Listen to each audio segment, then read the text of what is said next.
Hallelujah, hallelujah, hallelujah, hallelujah, hallelujah, hallelujah.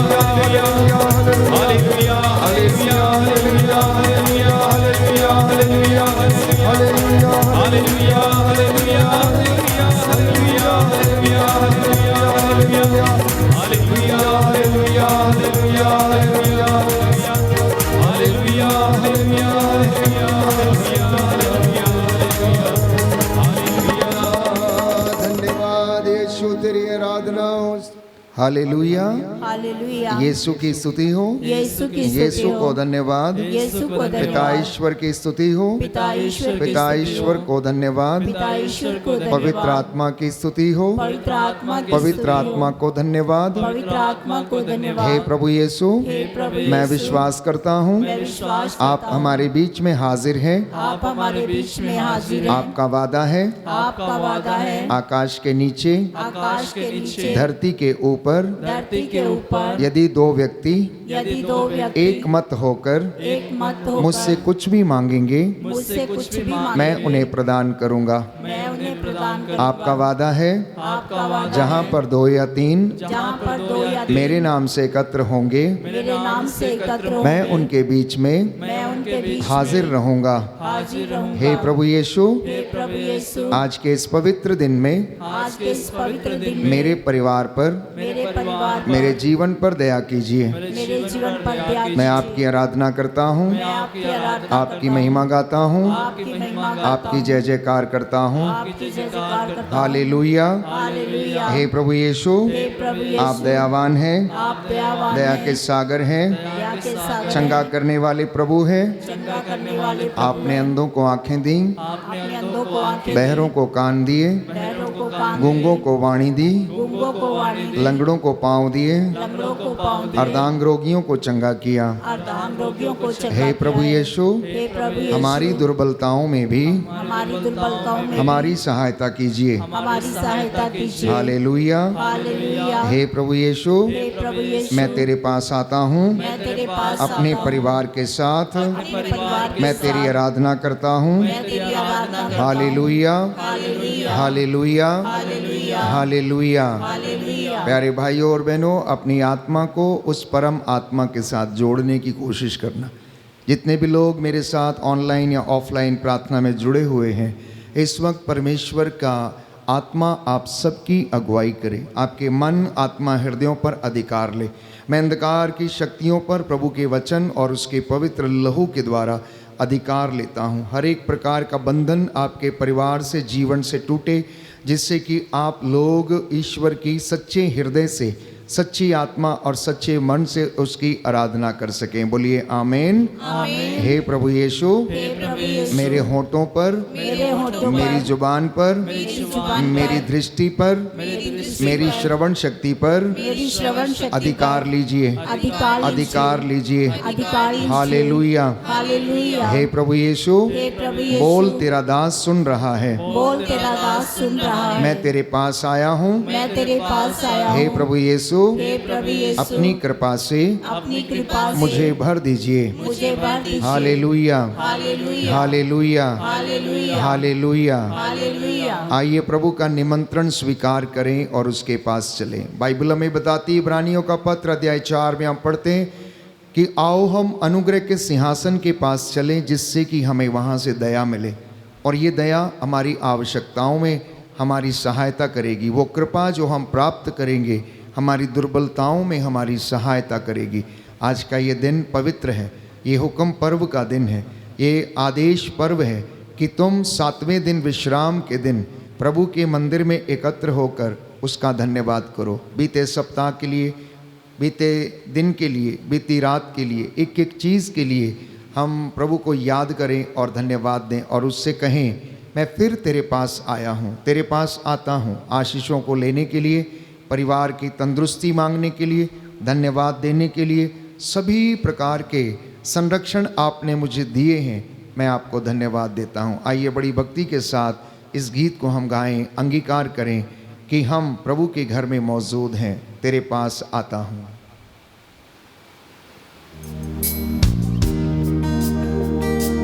तेरे पास आता हूँ। वर्शिप में जाना प्यारे भाई और बहन। Yes Lord. तेरे आमीन। तेरे पास आता हूँ यीशु, तेरे पास, तेरे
जीवन लाता हूँ यीशु तेरे पास।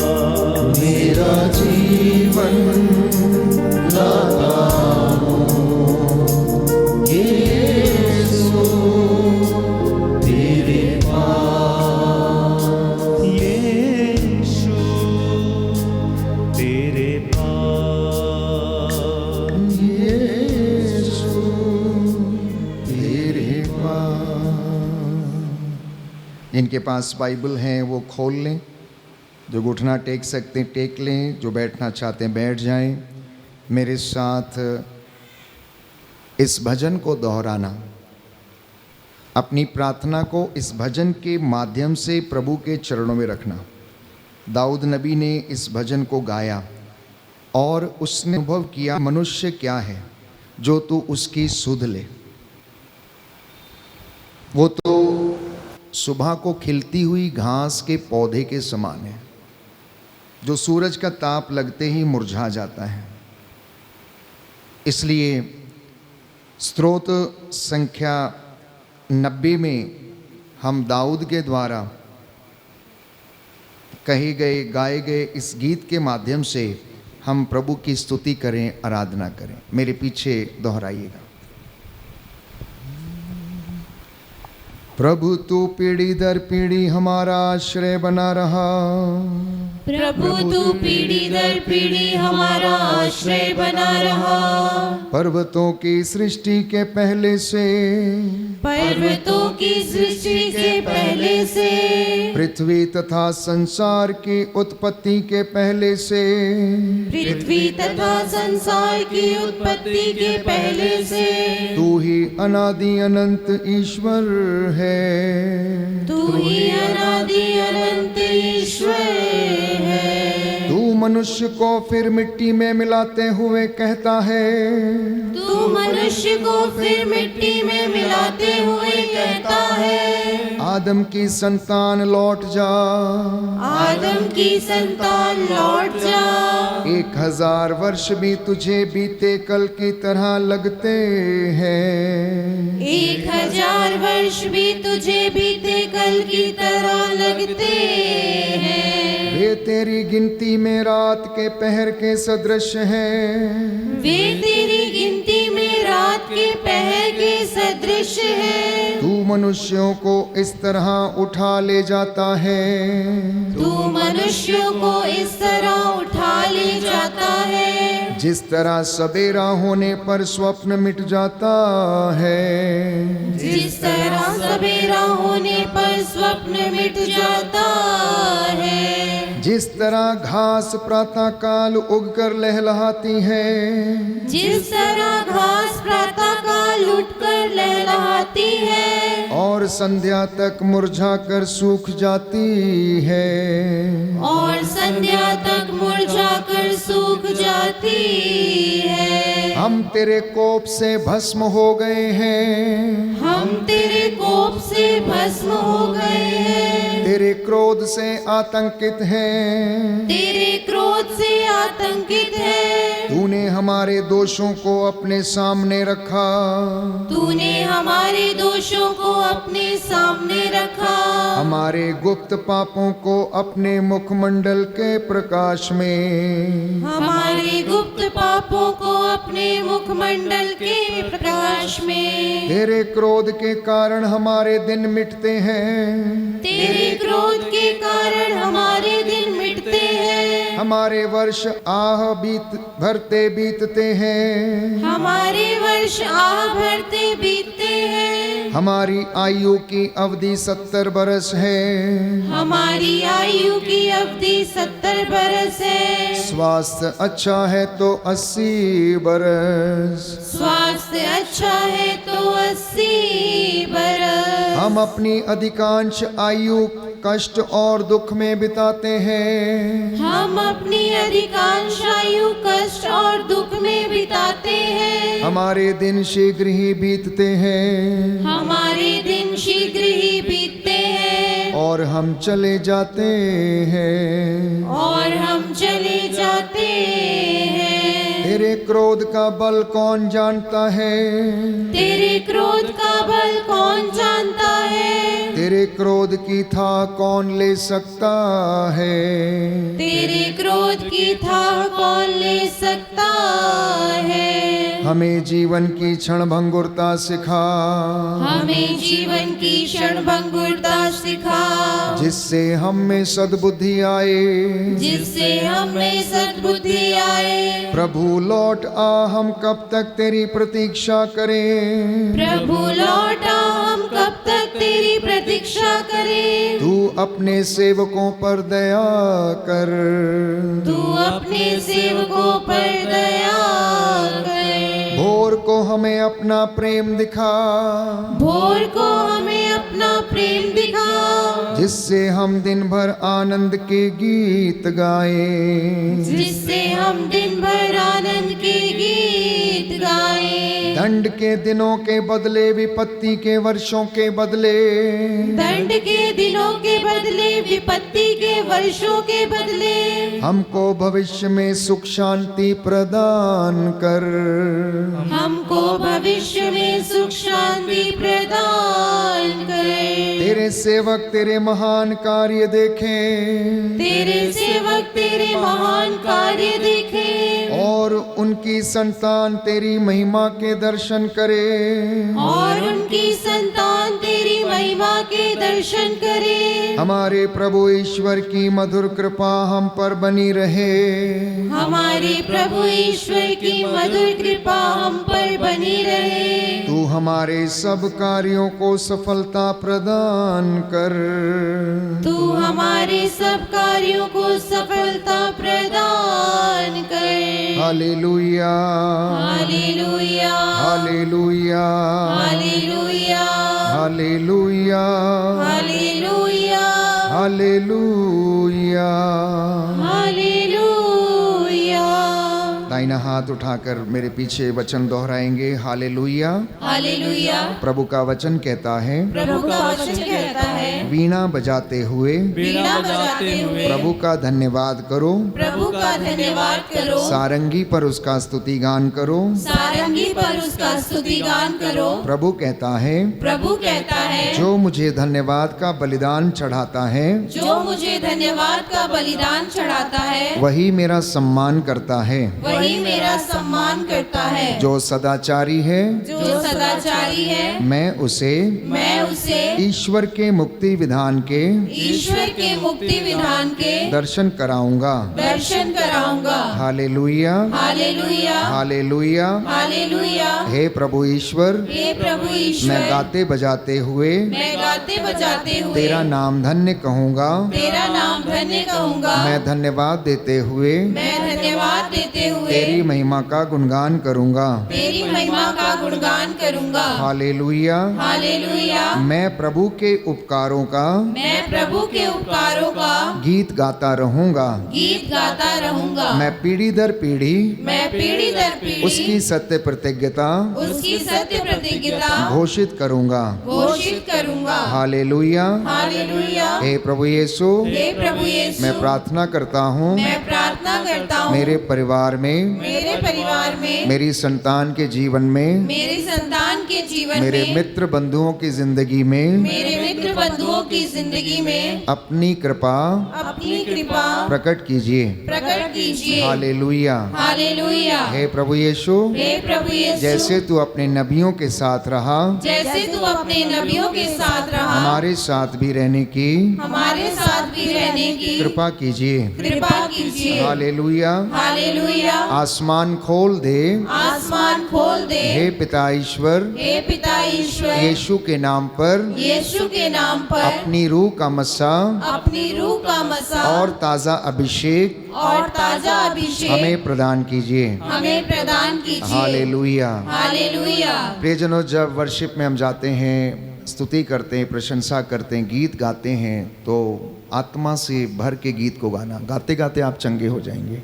आप देखना कि प्रभु आपको स्पर्श करेगा। संत अगस्तिन कहते हैं, जो गाकर स्तुति करता है वो दोहरी बार स्तुति करता है। महान व्यक्ति थे जिन्होंने स्तुति के माध्यम से प्रभु को रिझाया, और उनमें सबसे बड़ा वर्शिपर था दाऊद नबी। प्यारे भाई और बहनों, उसकी ज़िंदगी में बहुत सारी समस्याएं थी, कष्ट था, पाप था, लेकिन फिर भी जब वो सच्चा आराधक बन गया, जैसा कि पवित्र बाइबल हमें बताती है, यूहन्ना के सुसमाचार में हम पढ़ते हैं कि ईश्वर सच्चे आराधकों की खोज में रहता है। जो आत्मा और हृदय की सच्चाई से उसकी आराधना करते, वो उनकी खोज में रहता है। आइए हम भी सच्चे आराधक बन के प्रभु से प्रार्थना करें, निवेदन करें कि स्वर्ग द्वार यीशु के नाम पर खुल जाए, आत्मा की रूह की आग हम पर बरसे, हम लोग शुद्ध हो जाएं, चंगे हो जाएं, प्रभु की स्तुति करने वाले बन सके। नित्य प्रतिदिन हम आत्मा में स्नान करते जाएं और अपने आप को हम प्रभु के सामने समर्पित करें।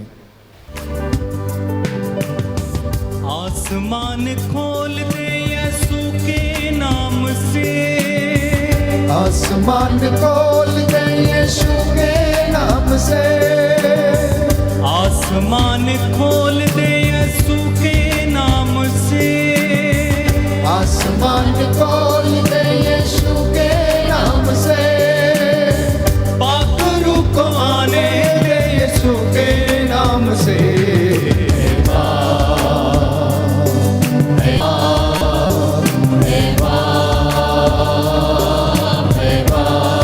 सभी लोग गाएंगे।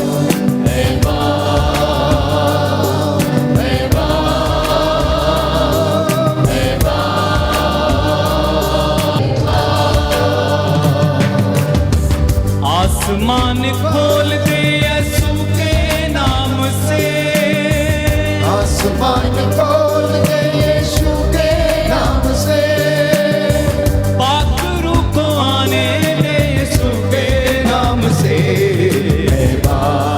आमीन आमीन।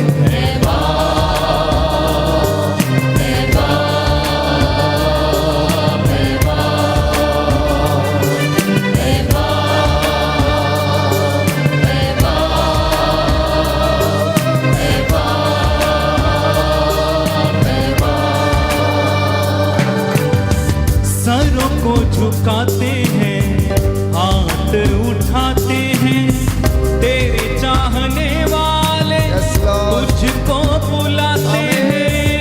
सरों को झुकाते हैं, हाथ उठाते हैं, तेरे चाहने वाले तुझको बुलाते हैं।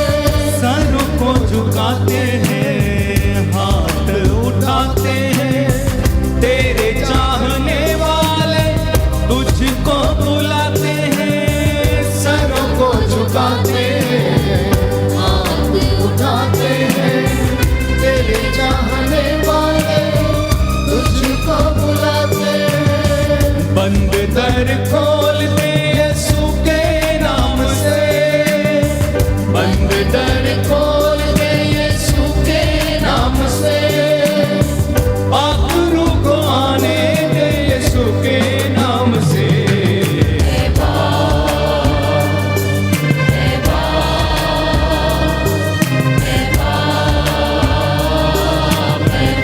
गाइए गाइए, मुंह खोल के जीसस समांतरों सलवार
पाया है, यस लॉर्ड, पाप मिटाया है, कीमत लहू की देके गुनाह से छुड़ाया है, लहू को बहाया, पाप मिटाया है, पाप मिटाया है, कीमत लहू की देके गुनाह से छुड़ाया है। कलाम तू बोल दे यीशु के नाम से, कलाम तू बोल दे यीशु के नाम से, पाक रूह को आने दे यीशु के नाम से।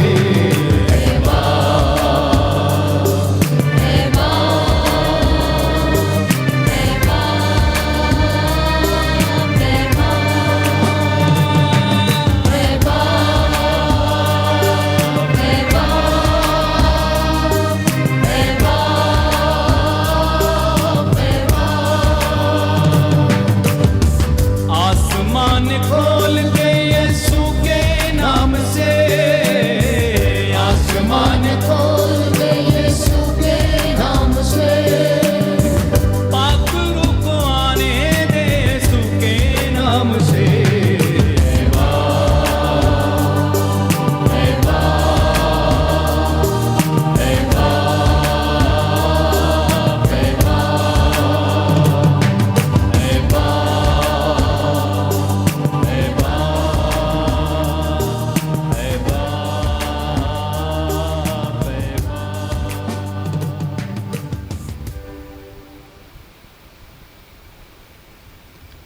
प्रियजनों, प्रभु का वचन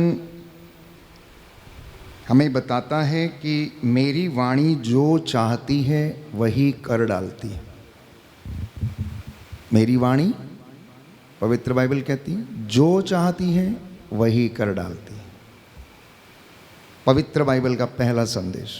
दूसरा, मैं जो चाहता हूँ उस उद्देश्य को पूरा किए बिना नहीं लौटती, बशर्ते कोई उस वाणी को स्वीकार करे, वचन के अनुसार जीवन व्यतीत करे। पर अधिकांशता देखा गया है कि ये वचन बहुतों की जिंदगी में काम नहीं करता, आशीष नहीं आती, आती है तो ठहरती नहीं। आखिर ऐसा क्यों होता है? मैं समझता हूं ऐसा इसलिए होता है क्योंकि इंसान, प्यारे भाइयों और बहनों, जो मिट्टी का पुतला है और कमजोरियों से लदा हुआ है, उसे तपस्या करने की आवश्यकता है। और उस तपस्या के कारण वो अपने आप को शुद्ध करता, पवित्र करता है, अपने इस शरीर रूपी बर्तन को वो साफ करता है, इस शरीर रूपी मंदिर को वो साफ करता है, जहाँ पर परमेश्वर के वचन, उसका अनुग्रह, उसकी आशीष आकर ठहरे। तो इंसान की जिंदगी में आशीषें ठहरती नहीं है। उसका कारण ये हो सकता है क्योंकि वो पाप भी कर रहा है, पुण्य भी कर रहा है, धर्म के रास्ते पर भी है, अधर्म के रास्ते पर भी है, सच भी बोलता है, झूठ भी बोलता है, भलाई भी करता है और बुराई भी करता है, प्रेम भी करता है, घृणा भी करता है। वो दोनों रास्तों पर चलने की कोशिश करता है। एक तरफ प्यारे भाइयों और बहनों आता है, ईश्वर से पर्याप्त मन्नतें लेकर उसके चरणों में आता है, स्नान करता है, आत्मिक रूप से अपने आप को शुद्ध करता, वचन में बढ़ने की कोशिश करता, लेकिन फिर सांसारिक माया मोह के जाल में फंसकर प्रलोभन में पड़ जाता है और ऐसे कामों में लग जाता है जहाँ पर उसका अभिषेक और मसा जो है फिर से चला जाता है। इंसान अंधकार में भी रहता है, प्रकाश में भी रहता है। कुछ काम जो दिन के उजाले में करता है और कुछ जो गलत काम है रात के अंधकार में वो करता है। शायद इंसान की इसीलिए ऐसी दुर्गति है कि वो आत्मिक उन्नति में अव्वल नहीं ठहर पाता है। निरंतर प्रयासरत तो रहता है, लेकिन जितनी आशीष उसके जीवन में ठहरनी चाहिए उसको वो महसूस नहीं कर पाता है, क्योंकि उसका पाप, उसका पुण्य और उसके कर्म उसके सामने है और वो इन दोनों को वो करता जाता है, पाप भी करता जाता है, पुण्य भी करता जाता है। एक तरफ हम पाप करते हैं और दूसरा परमेश्वर के सामने उपस्थित होने के लिए हम अपने आप को पुण्य के कर्मों के द्वारा शुद्ध करना चाहते हैं और उसकी हजूरी में आना चाहते हैं। इतना ही नहीं, हम में से कुछ लोग तीर्थ यात्रा के लिए जाते हैं, वेलंकणी जाएंगे, कृपाओं की माता गिरजाघर में जाएंगे, माथा टेकने के लिए वहाँ जाएंगे, ऐसा सोच के कि हमारे पापों का प्रायश्चित होता है, हमें पुण्य मिलेगा, हम अगर ऐसा काम करेंगे तो। ये प्यारे भाइयों और बहनों, इंसानी हकीकत में अपने मन को हौसला देने वाली एक बात है। और यदि इंसान इसको भी करना छोड़ दे तो मैं समझता हूं कि वो अपने आध्यात्मिक जीवन को और अपने पुण्य के कामों को उसके अंदर कोई बोध नहीं रह जाएगा। और जब ये भी बोध समाप्त हो जाएगा तो वो अपनी दुर्गति की ओर चलने लगेगा। कहने का तात्पर्य ये है कि इंसानी जिंदगी में, जमीनी हकीकत में उसके जीवन शैली में बैलेंस नहीं है, स्टेबिलिटी नहीं है, स्थिरता नहीं है। वो जब चाहे जैसा चाहे अपनी योजना के अनुसार, अपने स्वार्थ के हित वो उस काम को कर लेता है। और जब कष्ट में आता है, चिंता में पड़ता है, दुख में जाता है, तब वो ईश्वर को याद करता है, परमेश्वर को याद करता है। लेकिन वहीं कुछ लोग दूसरी ओर ऐसे भी हैं जिन्होंने उसको अपनी जिंदगी में चुन लिया है, जिनके साथ वो हमेशा है, जिसको हमेशा देखते हैं और धारा का जीवन करते हैं। इसलिए कहती हैं धर्मो उसकी धार्मिकता का पुरस्कार मिलेगा, विश्वासी को उसके विश्वास का पुरस्कार मिलेगा, अच्छे कर्म करने वाले को उसके अच्छे कर्मों का पुरस्कार मिलेगा। और आप अपनी दूसरी दुनिया में, जिसे हम विश्वास करते हैं कि वो मुक्ति की दुनिया है, परमेश्वर के राज्य में खड़े होंगे और हमसे पूछा जाएगा, हमारा हिसाब लिया जाएगा, हमारे बही खाते खोले जाएंगे और पूछा जाएगा, हाँ बेटा तू बता कि 80 वर्ष तूने धरती पर बिताए, तूने क्या किया, तूने क्या किया?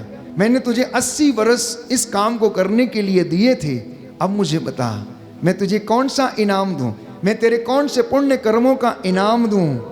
प्यारे भाइयों और बहनों, उस दिन हम सोचेंगे और ईश्वर से कहेंगे, जैसा कि यीशु ने स्वयं कहा कि उस दिन कुछ लोग कहेंगे कि हमने तो सब काम किए, उपवास भी किए, प्रार्थना भी किए, कब हमने आपको भूखा देखा और नहीं खिलाया, कब हमने आपको प्यासा देखा और नहीं पिलाया, कब हमने ऐसा काम नहीं किया?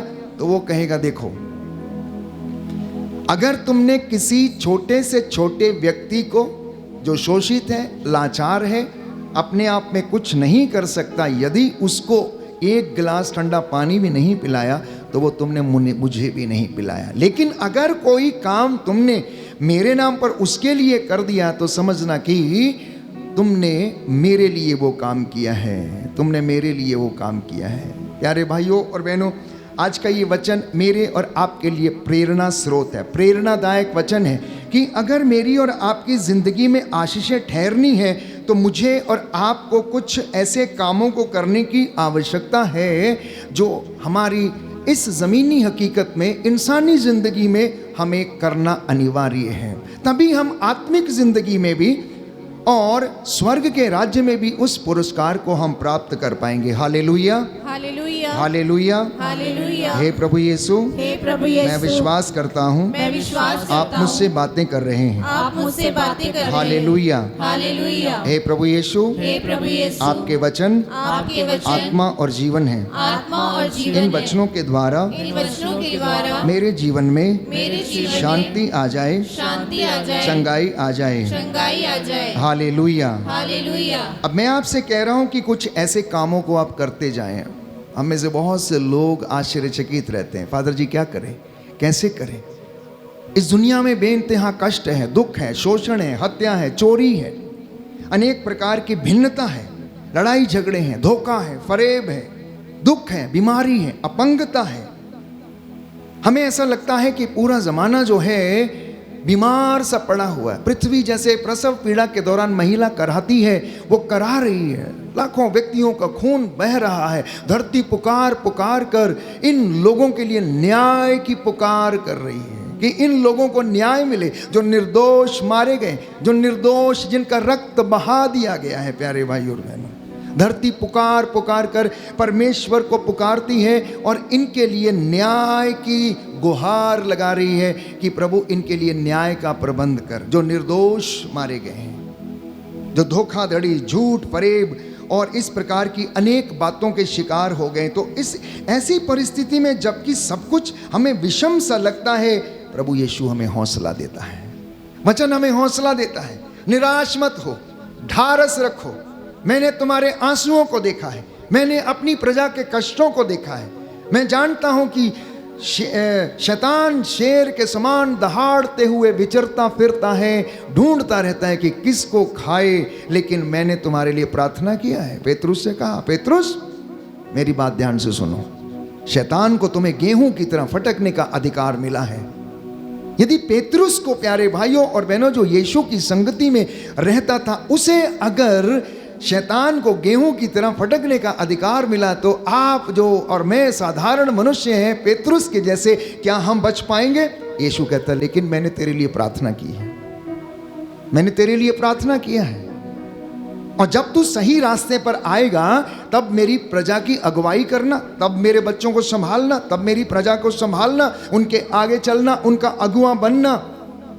अभी तेरे लिए इतना पर्याप्त है कि मैंने तेरे लिए प्रार्थना की है कि तेरी जिंदगी में तुझे कृपा मिलती रहे, साहस मिलती रहे। यही बात पौलुस से भी कही। पौलुस जो पहले साउल था, अत्याचार करता था, मारता था, लोगों को लताड़ता था, अत्याचार उनके ऊपर करता था, तलवार के घाट उतारता था। जब यीशु के साथ एनकाउंटर हो गया, प्यारे भाइयों और बहनों, तो उसका जीवन बदल गया, उसकी सोच बदल गई, उसके विचार बदल गए, उसकी जीवन शैली बदल गई। वो शास्त्री था, बहुत बड़ा ज्ञानी था, संहिता का उसे पूरा ज्ञान था, और वो अच्छी तरह से एक एक बात को जानता, लेकिन समझता नहीं था। वो समझता नहीं था। एक दिन पर प्रभु यीशु ने उसे दर्शन दिया। जब वो दमिश्क के रास्ते पर जा रहा था तो उसे औंधे मुंह होकर गिरा दिया। एक बिजली चमकी, प्यारे भाइयों और बहनों, उसके आसपास में बिजली चमकी, उसकी आंखों की रोशनी चली गई और वो अंधा सा हो गया। बाइबल कहती है एक आवाज सुनाई दी, साउल साउल तू मुझे क्यों सताता है? प्रभु आप कौन है? बोले मैं ईसा नाजरी हूं, जिसको तू सता रहा, जिस पर तू अत्याचार करता है। और वो कुछ देख नहीं पाया। उसने कहा उठ, और जहां मैं तुझे बताता हूं तू जा, अनानियस के घर में जा, वहां तुझे बताया जाएगा कि तुझे क्या करना है। क्या आपको पता है क्या करना है?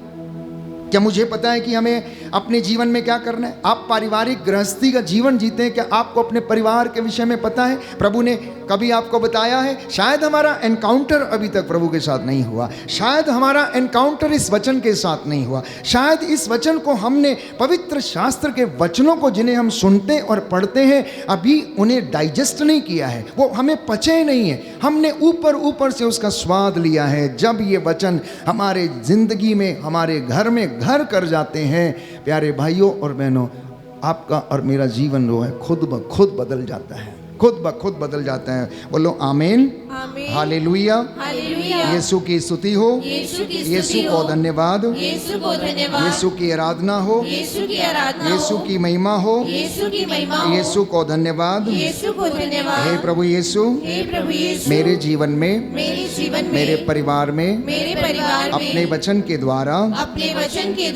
आशीष और उन्नति प्रदान कीजिए। आमीन। तो मैंने कहा पहली बात, आशीषें नहीं ठहरती क्योंकि हम दो रास्तों पे चलते हैं, पाप पुण्य,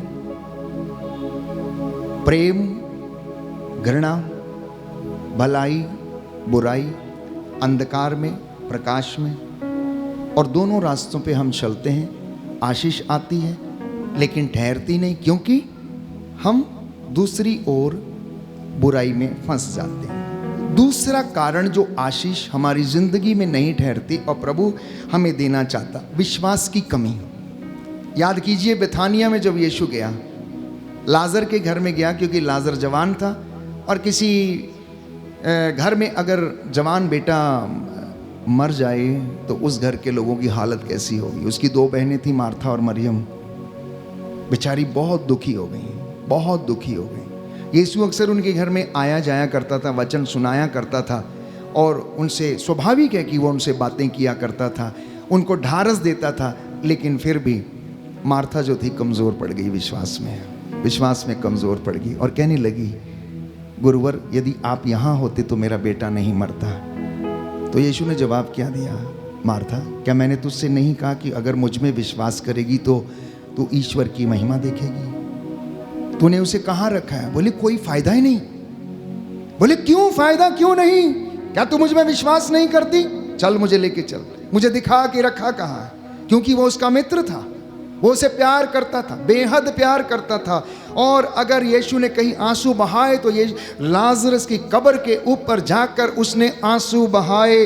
और मार्था कहती है, अब तो प्रभु 4 दिन हो गए, अब तो दुर्गंध आती होगी, अब क्या फ़ायदा है, अब वहाँ चलने से क्या फ़ायदा, आपने बहुत देर कर दी, पहले आए होते तो बच जाता, पहले आए होते तो बच जाता। क्योंकि मैं जानती हूँ, लेकिन मैं जानती हूँ अब भी अगर आप जो कुछ भी पिता से मांगोगे वो तुम्हें ना नहीं करेगा, बल्कि वो तुम्हें प्रदान करेगा। और उसको लेकर जाती है सामने कब्र में जहाँ पर लाजरस को रखा हुआ था। बड़ा भारी पत्थर उसकी कब्र के सामने रखा हुआ था। प्यारे भाइयों और बहनों, यीशु कुछ क्षण के लिए वहाँ पर खड़े रहते हैं, प्रार्थना करते हैं। लोग वहाँ पर एकत्र होते हैं क्योंकि ईश्वर की महिमा दिखाने का समय आ गया था। शास्त्री थे, फरीसी थे, उसकी आलोचना करने वाले थे और कुछ एक जो चमत्कार देखने के लिए वहाँ एकत्र हुए थे, वहाँ पर थे। यीशु को मौका मिला, यीशु ने आवाज़ लगाई, लाजर लाजर बाहर आ।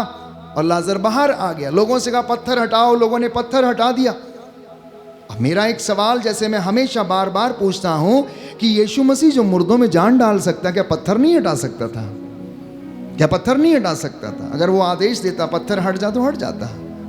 लेकिन वो चाहता था कि आप करें, वो चाहता था कि आप भी कुछ सैक्रिफाइस करें, वो चाहता था कि आपकी आंखों से भी पर्दा हटे, वो चाहता था कि अविश्वास का पर्दा जो आपकी ज़िंदगी में है, बुराई का पर्दा जो आपकी ज़िंदगी में, जिसने आपके पूरे व्यक्तित्व को ढका हुआ, आध्यात्मिक जीवन को ढका हुआ, वो अलग हो। इसलिए वहाँ पर एक संदेश दिया यीशु मसीह ने, मार्था मार्था, तुझे अपने अविश्वास का पर्दा हटाने की आवश्यकता है, मुझ में विश्वास करने की आवश्यकता है, ईश्वर में विश्वास करने की आवश्यकता है। और जब यीशु ने जवाब दिया, प्यारे भाइयों और बहनों, लाजर बाहर आया। अब और एक विचित्र बात थी, मुर्दा चल के बाहर आ गया, लेकिन वो रिलैक्स नहीं था, क्योंकि उसके शरीर पर बहुत सी पट्टियां जो है, कॉफिन जिसे हम कहते हैं, वो लपेटा हुआ था। अब प्रभु चाहते तो कॉफिन भी हट सकता था, ये नहीं हट सकता था। लोगों से कहा इसकी पट्टियां खोलो, बोले। लोगों से कहा इसको आजाद करो, ये पट्टियों से बंधा हुआ है। और जब उसकी पट्टियां खोली गईं तो वो रिलैक्स होकर चलने लगा। पवित्र वचन बाइबल में हमें बताता है, प्यारे भाइयों और बहनों, परमेश्वर ने अपने नबियों से कहा, मेरी प्रजा को सुसमाचार सुनाओ, मेरी प्रजा के सामने से अंधकार दूर करो, मेरी प्रजा को उनके पापों को पढ़ कर सुनाओ, मेरी प्रजा का मार्गदर्शन करो, मेरी प्रजा के लिए प्रायश्चित करो, मेरी प्रजा के लिए प्रार्थना करो। ए याजकों, वेदी के सामने घुटना टेको, हाथों को उठाओ, चिल्लाओ, आंसू बहाओ, क्योंकि मेरी प्रजा बिन चरवाहे के समान, भटकी हुई भेड़ों के समान हो गई है। जाओ और इन्हें एकत्र करो, इन्हें वचन सुनाओ और इनसे कहो कि स्वर्ग का राज्य निकट आ गया है, पश्चाताप करो, सुसमाचार में विश्वास करो। प्यारे भाइयों और बहनों, ये वचन इंसानी जीवन में पट्टियों को खोलने का प्रतीक है।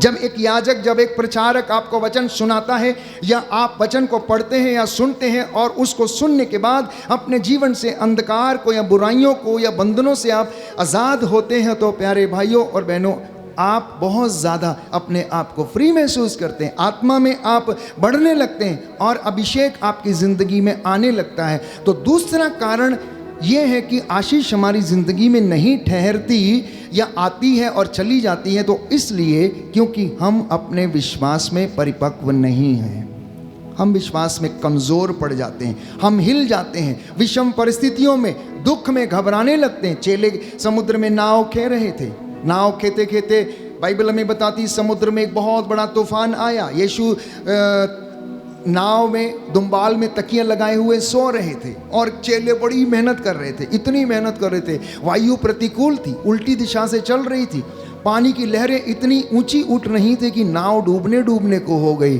अब यीशु उनके पास है, दिन रात मुर्दों को जिंदा करता, लंगड़ों को चलाता, मफलूसों को बहाल करता, अंधों को आंखें देता, बहरों को कान देता। इसके बावजूद वो विश्वास नहीं कर पाए। और तो उनके विश्वास की परीक्षा ले रहे थे, यीशु तो उनके विश्वास की परीक्षा ले रहे थे। चेले दौड़ के उनके साथ गए, आप यहाँ सो रहे, हम यहाँ डूब रहे हैं। हम में से बहुतों की इसी तरीके से भाव होते हैं, प्रभु आप कहाँ हैं? हमारा सब कुछ उजड़ गया, हमारी फसल उजड़ गई, हमारा जवान बेटा मारा गया, दुर्घटनाग्रस्त हो गई, हम क्या करें? फादर जी हम चर्च नहीं जाएंगे, हम प्रार्थना नहीं करेंगे, हमें क्या मिला है? हमें क्या मिला है? चेले चमत्कार देखना चाहते थे, प्रभु ने दिखाया, लेकिन उनसे कहा तुम विश्वास करने में कितने मंदमती हो। क्या तुम्हें विश्वास नहीं कि मैं तुम्हारे साथ हूं? जिसे तुम रोज देखते हो, उठते बैठते खाते वचन में रहते हो, मेरे वचनों को सुनते हो, लोगों को देखते हो कि लंगड़े चलते हैं, लोगों को देखते हो कि बहरे सुनते हैं, लोगों को देखते हो कि गूंगे बोलते हैं, फिर भी तुम विश्वास नहीं करते हो। और बाइबल कहती उन्होंने वायु को डांटा, उन्होंने समुद्र को डांटा और कहा थम जा, शांत हो जा, और वो उसका कहना माने। वे लोग आश्चर्यचकित हो गए, आखिर ये व्यक्ति कौन है जो हवा और पानी भी इसका कहना मानते हैं। Hallelujah, hallelujah, hallelujah, hallelujah. हे प्रभु यीशु, हे प्रभु यीशु, मैं विश्वास करता हूँ मैं विश्वास करता आप हूँ मेरे जीवन में भी आप मेरे जीवन में भी रोज चमत्कार करते हैं। रोज चमत्कार करते इन हैं। चमत्कारों को इन चमत्कारों को अनुभव करने का अनुभव करने का मुझे अभिषेक प्रदान कीजिए। मुझे अभिषेक प्रदान कीजिए। Hallelujah, hallelujah, hallelujah. हालेलुया। तीसरा कारण, परमेश्वर की आशीष हमारे परिवारों में हम लोग कभी कभी कम महसूस करते हैं, ठहरती नहीं है, शायद उसका तीसरा कारण है हमारी जिंदगी में जो पाप है। और पाप हर परिवार के जीवन की एक कमजोर कड़ी है। आप कहेंगे कि ये पाप क्या है? ईश्वर की आज्ञा का उल्लंघन पाप है। और ईश्वर की आज्ञाओं में सर्वोपरि 10 आज्ञाएं हैं जो पुरानी व्यवस्था में परमेश्वर ने मूसा की संहिता के द्वारा इजरायलियों को प्रदान की। पहला, मैं प्रभु तेरा परमेश्वर हूं, उसको छोड़कर किसी दूसरे की आराधना मत करना, तू अपने प्रभु ईश्वर की आराधना करना, उसका नाम व्यर्थ ना लेना और बल्कि उसके आदेशों का पालन करना, प्रभु का दिन पवित्र रखना, माता पिता का आदर करना, चोरी ना करना, झूठी गवाही ना देना, व्यभिचार ना करना, पराये धन का लालच ना करना, पराई स्त्री की कामना ना करना।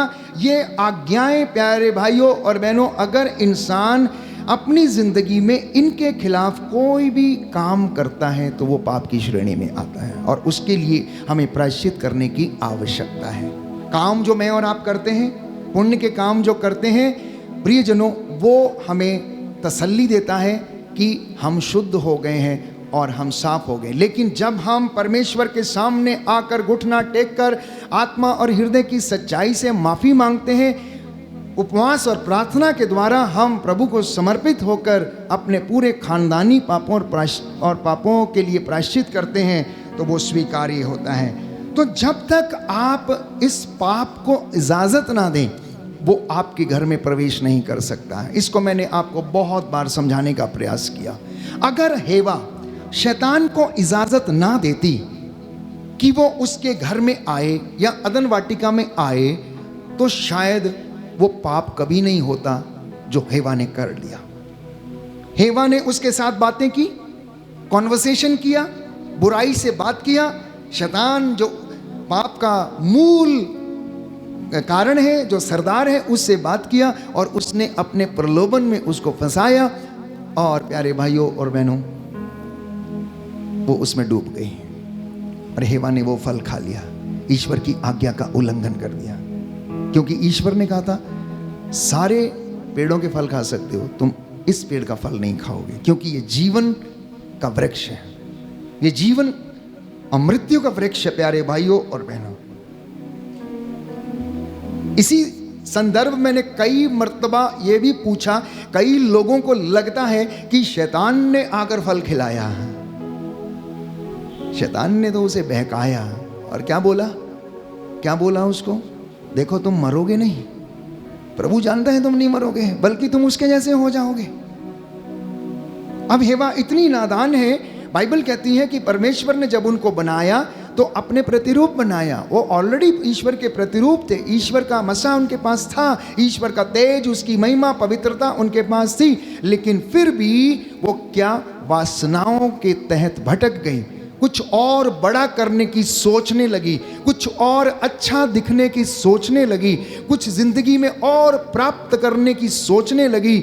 और इसी क्रम में प्यारे भाइयों और बहनों, उसने फल तोड़कर खुद भी खाया और अपने पति आदम को भी दिया, और दोनों ही पाप के भागी बन गए। आदम ने उसे मना नहीं किया, आदम ने पूछा नहीं तू क्या मूर्ख स्त्रियों की तरह बात करती है, क्या तुझे पता नहीं कि हम प्रभु के साथ रहते हैं। आदम भी मैं समझता हूं कि उतना ही गुनाहगार था जितनी हेवा, क्योंकि उसने अपनी पत्नी का साथ दिया, उसने फल तोड़कर खाया, उसको भी खिलाया, और उसके पति ने एक भी सवाल नहीं पूछा कि तेरा विश्वास कहाँ, क्या तेरा ज़मीर इतना मरा हुआ है, क्या तू वचन को नहीं जानती, क्या तू परमेश्वर को नहीं जानती, क्या तू उसकी महिमा को नहीं देखती जो रोज़ हमें दिखाता है। शायद ये बातचीत उनमें होती तो वो दोनों बच जाते, लेकिन बच नहीं पाए।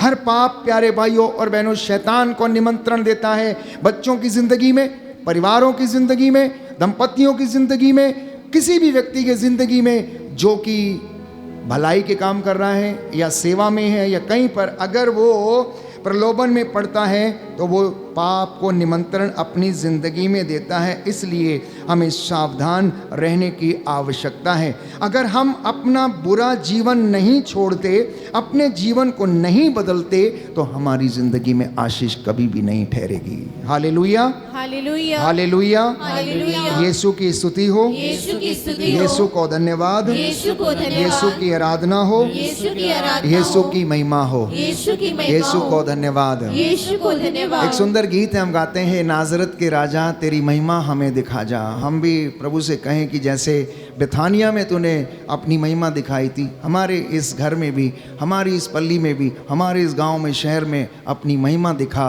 और हमसे बातें कर। हे नाजरत के राजा तेरी महिमा हमें दिखा जा। गाते गाते आप चंगे हो जाएंगे। विश्वास के साथ गाना, महसूस करना कि प्रभु आपसे बात कर रहा है। फादर अशोक नहीं, प्रभु आपसे बात कर रहा है। मैंने आपसे कितनी बार कहा, जब तक आप फादर अशोक को देखेंगे प्रचार करते हुए चंगे नहीं होंगे। जिस दिन आप प्रभु यीशु को स्वयं उनके रूप में देख लेंगे और कि ये वचन प्रभु यीशु अपने पवित्र होंठों के द्वारा आपसे बात कर रहा है, तो आपकी ज़िंदगी में उसी दौरान उसी क्षण चंगाई आ जाएगी। इस गीत को हम गाएंगे प्रभु की महिमा के लिए।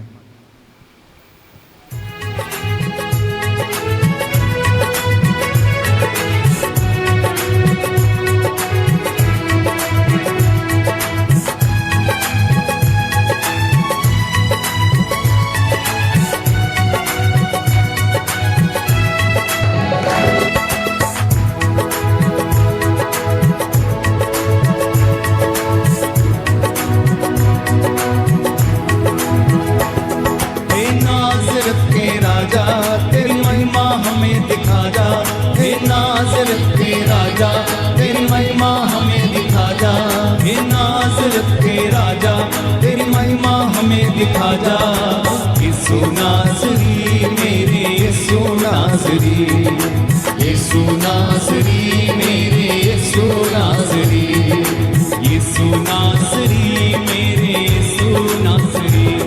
हे नासरत के राजा तेरी महिमा हमें दिखा जा, हे नासरत के राजा तेरी महिमा हमें दिखा जा। यीशु नासरी, मेरे यीशु नासरी, यीशु नासरी, मेरे यीशु नासरी, यीशु नासरी, मेरे। और एक बार मिलकर, हे नासरत के राजा तेरी महिमा हमें दिखा जा, हे नासरत के राजा तेरी महिमा हमें दिखा जा, हे नासरत के राजा तेरी महिमा हमें दिखा जा। यीशु नासरी, मेरे यीशु नासरी, यीशु नासरी, मेरे यीशु नासरी, यीशु नासरी, मेरे यीशु नासरी। तेरे भवन में मैं आया हूँ, आशीष चाहता हूँ, कोई कुव्वत मुझ में नहीं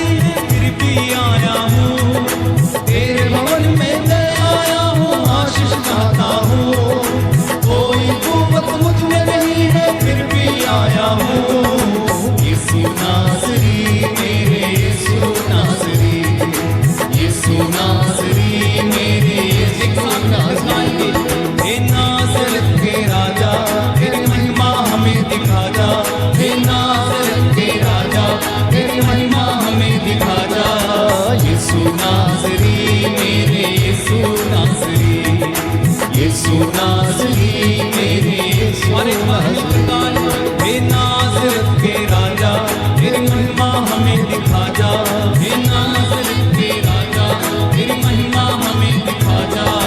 यीशु नासरी मेरे यीशु नासरी, यीशु नासरी मेरे यीशु नासरी, यीशु नासरी मेरे यीशु।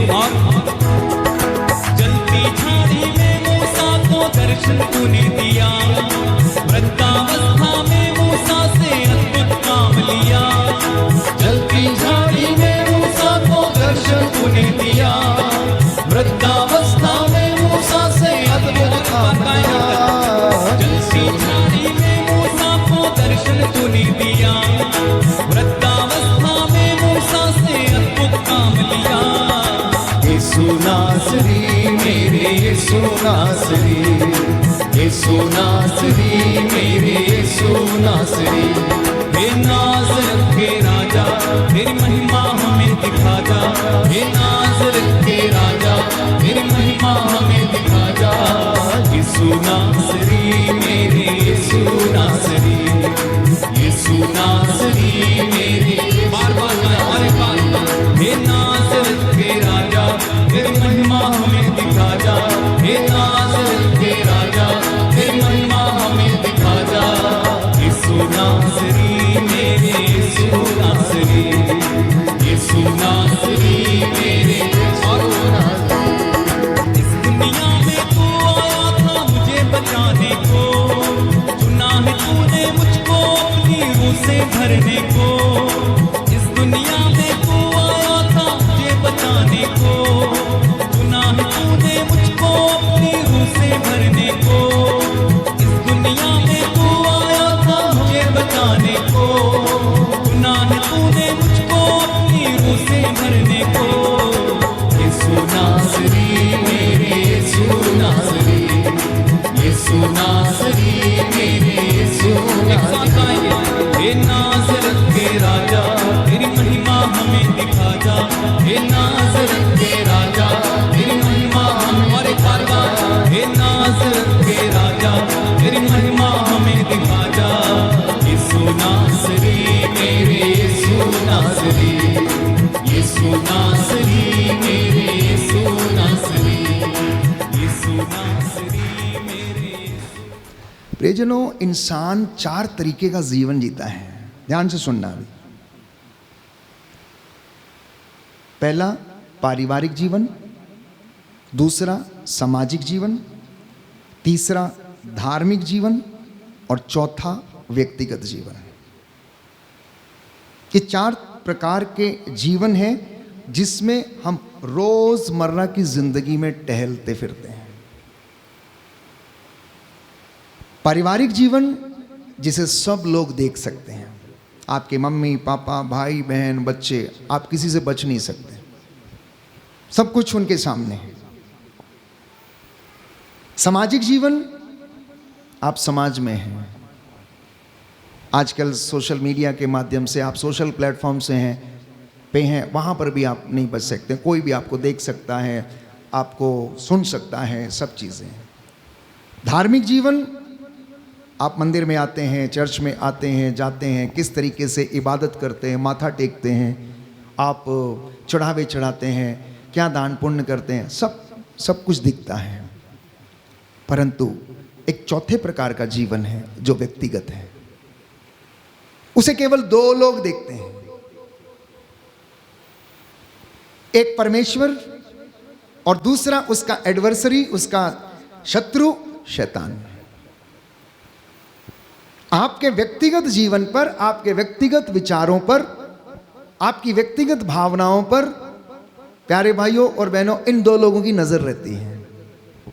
बाकी ना तो आपका मित्र जानता है आप क्या सोच रहे हो, क्या कर रहे हो, क्या करोगे, नहीं करोगे, ना आपके बच्चे, ना आपकी पत्नी, कोई नहीं जानता। रात के अंधेरे में आप क्या कर रहे हो, अकेले आप क्या कर रहे हो, जब आप व्यक्तिगत जीवन में अकेले हो, आप उसमें कैसे अपने जीवन को व्यतीत करते हो, कौन सी आपकी सीक्रेट लाइफ है, इसको प्यारे भाइयों और बहनों केवल आप जानते हैं, या परमेश्वर जानता है, या शैतान जानता है। इसलिए आप उस सीक्रेट लाइफ को लॉक करके रखते हैं अपने मन में, विचारों में और अपने गैजेट्स में जो आपके पास रहते हैं। अगर वो सबके साथ साझा करने वाली चीज हो तो मैं समझता हूं लॉक करने की आवश्यकता नहीं है। इसलिए प्यारे भाइयों और बहनों, अय्यूब के ग्रंथ में चलते हैं तो हमें पता लगेगा कि जब इब्लीस स्वर्ग में हो रही सभा में स्वर्गदूतों के बीच जाकर बैठ गया तो परमेश्वर ने क्या कहा, तू पृथ्वी का चक्कर लगा के आ रहा है, यही तो तू कह रहा है, पर तेरी नजर मेरे दास पर नहीं पड़ी, तेरी नजर मेरे दास अय्यूब पर नहीं पड़ी।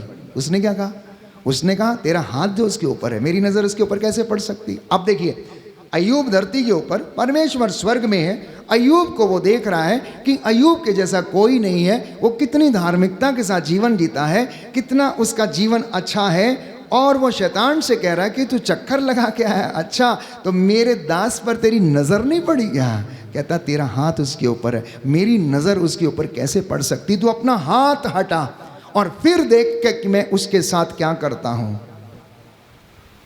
परमेश्वर ने कहा, जैसे दो कोच होते हैं, उनका खिलाड़ी होता है, उसी तरीके से परमेश्वर को भी पता था कि अय्यूब बड़ा ईमान में बड़ा पक्का है, बड़ा विश्वासी है, दृढ़ विश्वास से परिपूर्ण है, वो कुछ भी ऐसा काम नहीं करता। परमेश्वर ने शैतान से कहा ठीक है उसके साथ कुछ भी करना, लेकिन उसकी जान पर हाथ नहीं डालना तुम।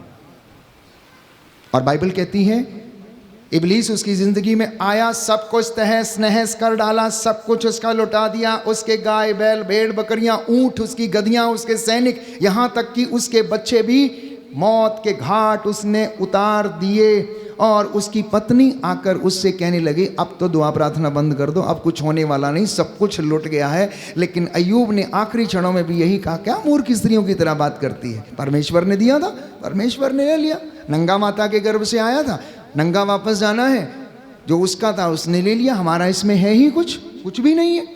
उसके 4 मित्र जो उसे भेंट करने के लिए आते हैं, महीने दर महीने एक एक के बाद एक, उसे सांत्वना तो कम देते हैं, उसे कहते हैं अब तू छोड़ दे, इबादत करना छोड़ दे, प्रार्थना करना छोड़ दे, ये कुछ होने वाला नहीं है, सब कुछ तेरा लुट गया। लेकिन वो नहीं माना, वो नहीं माना, वो जीत गया, वो जीत गया। और बाइबल कहती है कि परमेश्वर ने उसे पुरस्कार दिया, उसके पास जो कुछ था उसको सब उसने डबल करके दिया। तो जब परमेश्वर कुछ देना चाहता हमें खाली करता है, लेकिन हम खाली होना चाहते नहीं, हम त्याग करना चाहते नहीं, हम तपस्या करना चाहते नहीं, इसलिए हमारी जिंदगी में भरता भी नहीं है। इसलिए याद रखिए, उस दिन आदम और हेवा को जिस तरीके से शैतान ने प्रलोभन दिया, आज भी वही चीज़ें हमारी ज़िंदगी में मौजूद हैं। उस दिन फल दिखा दिया था, आज वो फेसबुक दिखाता है, आज सोशल मीडिया प्लेटफॉर्म्स दिखाता है, यूट्यूब दिखाता है, मॉल्स दिखाता है, बड़े बड़े सड़कें दिखाता है, बड़े बड़ी ऐसी चीज़ें जहाँ पर हमारे जीवन को हानि हो सकती वहाँ दिखाता है, ड्रग्स दिखाता है, नशा दिखाता,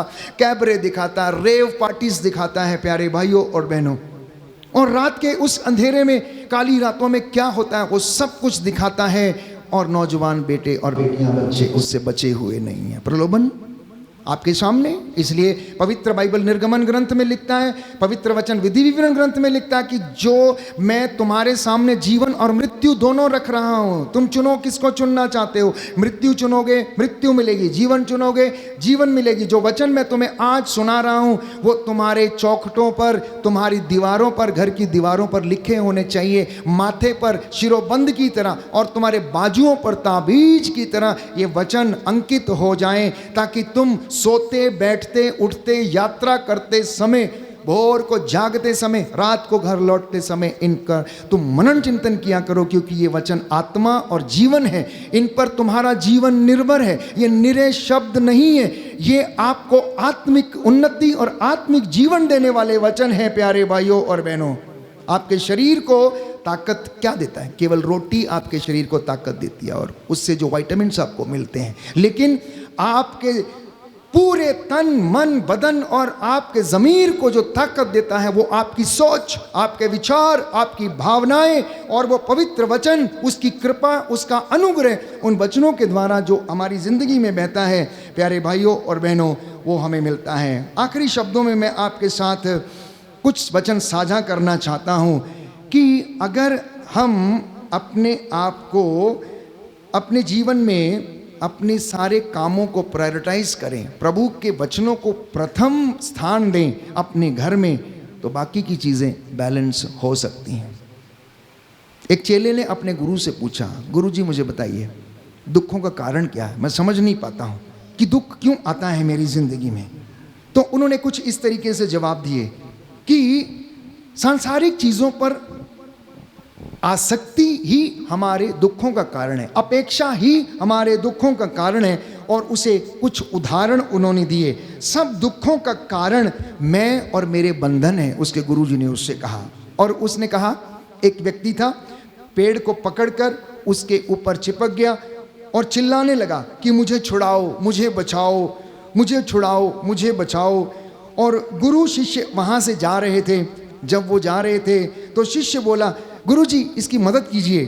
तो गुरुजी ने कहा नहीं नहीं नहीं नहीं, इसकी कोई मदद नहीं कर सकता है, इसकी कोई मदद नहीं कर सकता, क्योंकि ये स्वयं पेड़ की डाल को पकड़ के लिपटा हुआ है और बोल रहा है कि चिल्लाओ चिल्लाओ। ये खुद बंधनों में बंधा हुआ है, ये खुद छूटना नहीं चाहता है, ये खुद छोड़ना नहीं चाहता है, ये खुद नीचे आना नहीं चाहता है। इसकी कोई मदद नहीं कर सकता है। जब तक कि ये स्वयं निर्णय ना ले तो इसकी कोई मदद नहीं कर सकता। इसी तरीके से आसक्ति, मकड़ी को आपने देखा है, वो जिस जाल को बनाती है वो उसमें खुद ही एक दिन मर जाती है।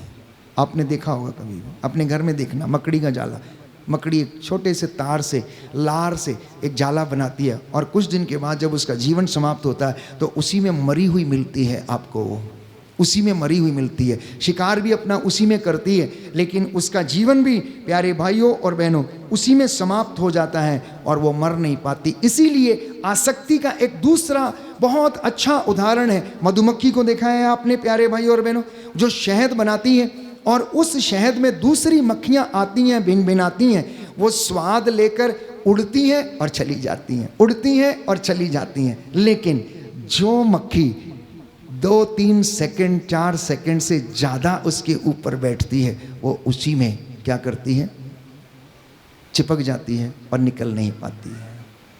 कहने का मतलब, अगर कोई व्यक्ति इस तरीके से अपनी ज़िंदगी में सांसारिक माया मोह की ज़िंदगी में आसक्त हो जाता है, उसी में रह जाता है, तो वो उसी में अपने जीवन को नष्ट कर लेता है। तो धन का लोभ आ जाने से उसकी तृप्ति पूरी नहीं होती है। फिर चाहे वो कितना भी धन प्राप्त कर ले, लेकिन संतुष्टि उसे नहीं मिलती है।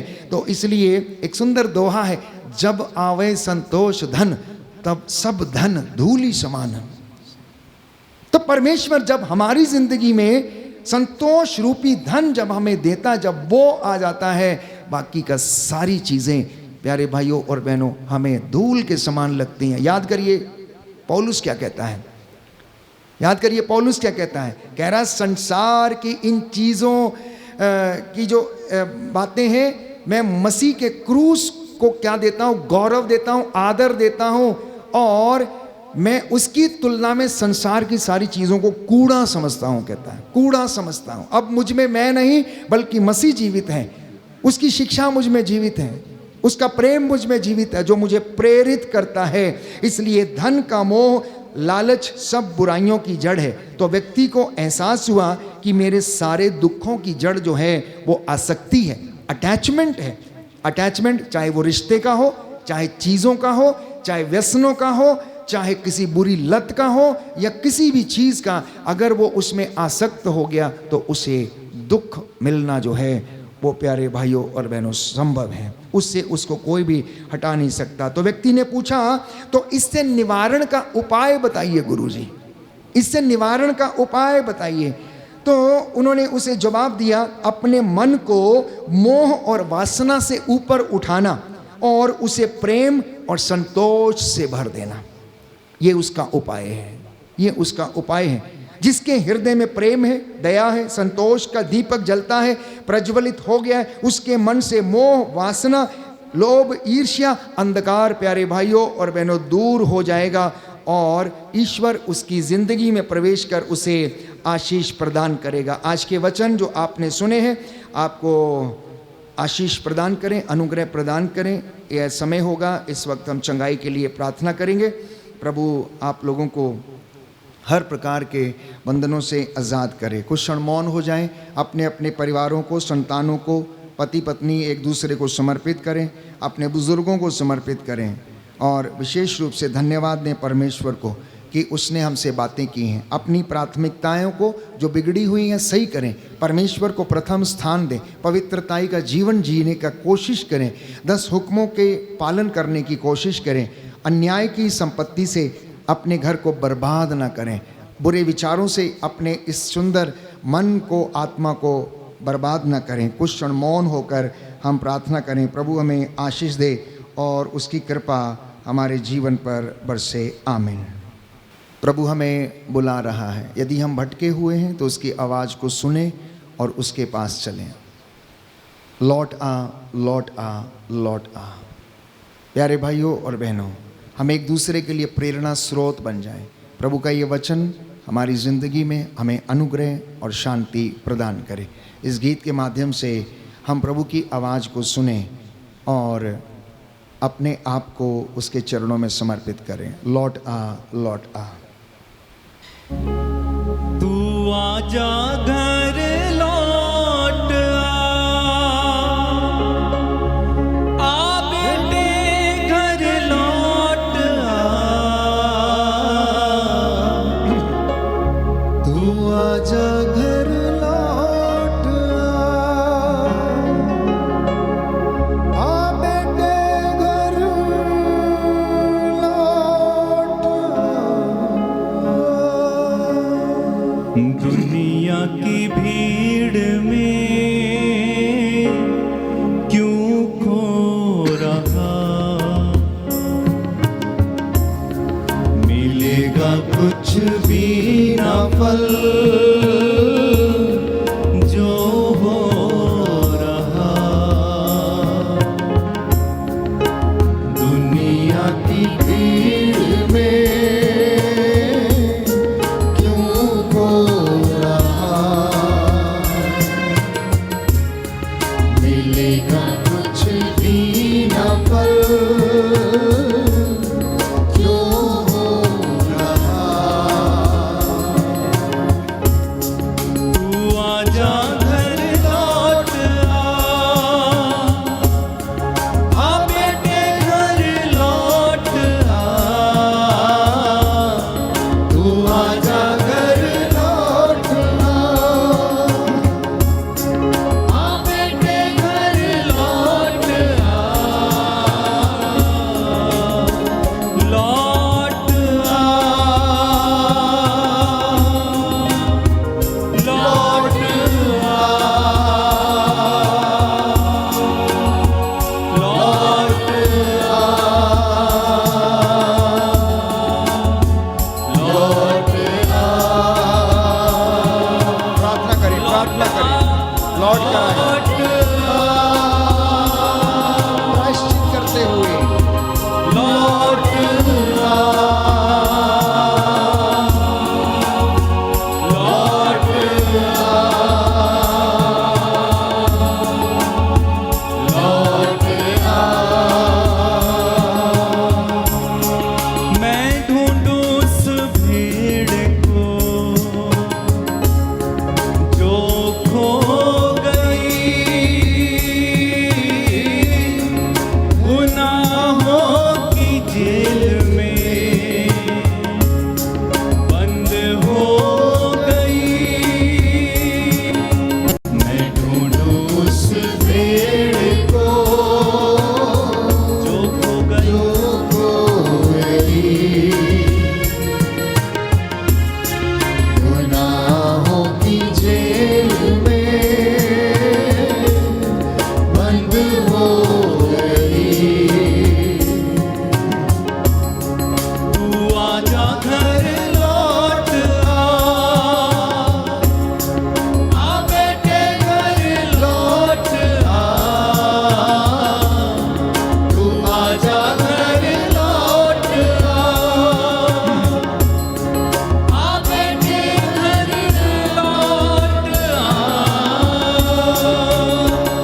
स्तुति। लौट yes Lord, thank you Jesus.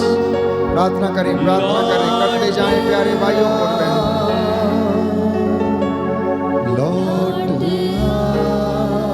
अपनी पुरानी जिंदगी से तौबा कीजिए, बुराई की जिंदगी से तौबा कीजिए, गलत कामों की जिंदगी से तौबा कीजिए, अंधकार की बातों से तौबा कीजिए, अनेक प्रकार के जो व्यसन हैं उनसे तौबा कीजिए। अपने परिवार को आज़ाद करना, यीशु से कहना मेरे परिवार को पूर्वजों से चली आई निरर्थक जीवनचर्या के बंधनों से प्रभु आज़ाद कर, आज़ाद कर। मैंने तेरा वचन सुना है, हे प्रभु मैं इस वचन पर विश्वास करता हूँ, तेरा वचन मेरे बंधनों को खोल दे। जैसे तूने लाजर के बंधन खोल दिए, हालांकि वो जीवित था लेकिन चलने फिरने में असमर्थ था। प्रभु कई बार मेरी ज़िंदगी में भी मैं जीवित तो हूँ लेकिन चल फिर नहीं पाता हूँ, आज़ादी महसूस नहीं कर पाता हूँ। प्रभु दया कर, दया कर, दया कर। दोनों हाथों को उठाकर स्तुति करेंगे।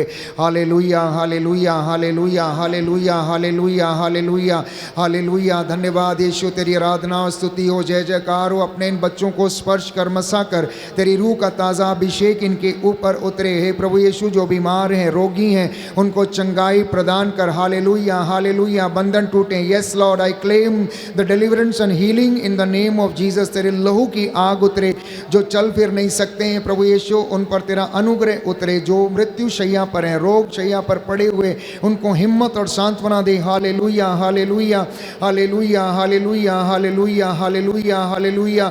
स्वर्गदूतों का बाड़ा हमारे घर के चारों ओर लगने पाए। यीशु तेरा लहू तेरे इन बच्चों के ऊपर छिड़क देते हैं। तेरा पाक सामर्थी स्वर्गदूत इनकी अगुवाई करे। डर खौफ खतरे शैतानी ताकतों बदरूहों के लश्करों से इन्हें बचाए। हालेलुया। इनके परिवार में प्रभु, इनके घर, इनकी चौखटों, इनके बिछौनों को, इनकी आटा गूंदने की परात को आशीष प्रदान कर। इनके कामकाज को, इनकी मेहनत मजदूरी को, दफ्तरों को, इनकी नौकरी पेशे में आशीष प्रदान कर। Hallelujah, hallelujah, hallelujah, hallelujah, hallelujah, hallelujah, hallelujah. बंधन टूटे यीशु, तेरे नाम से बंधन टूट जाए। हमारे परिवार से हर प्रकार के मन मुटाव, ईर्ष्या, द्वेष, घृणा की गंदी दुष्ट आत्माएं जल के राख हो जाएं। Hallelujah, hallelujah, hallelujah, hallelujah, hallelujah, hallelujah, hallelujah, hallelujah. बोलो प्रभु यीशु मसीह के नाम की जय। बोलो प्रभु यीशु मसीह के नाम की जय। बोलो प्रभु यीशु मसीह के नाम की जय।